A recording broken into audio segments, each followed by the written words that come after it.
छतु पाई बेसर बाटी देछि आउ बिलाती काटी देछि। तापरे आमे कढ़ाई रे तेल पकेबा। तो कढ़ाई रे तेल पके देछि। तापरे आमे दिटा लंका सुखिला लंका तापरे टिके जीरा तापरे टिके रसुण पकेदेले तापरे हमर पकड़िकी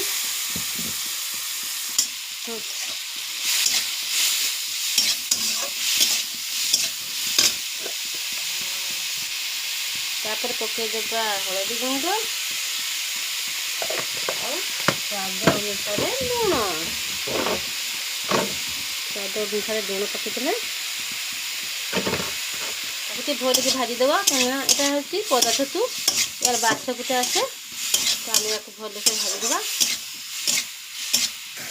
तो सांग मैंने छतुपाई मुझे आंबुलटा को भेजी देखी ताकू भल से दली चौड़ी देवा। तो मुंडा टे भाजी गले छतुटा खटा खाइना बेसी दली दौचु। छतु भाजी आसला मु बिलाती पकेली तापरे बेसर बाटा टिके पकेदेवा। छतुर जिते आंबुल दौला कहीं बिलाती टिके देले ता स्वादटा टे बढ़िया आसे। टे बिलाती आउ बेसर देकी भलिकी करदेवी।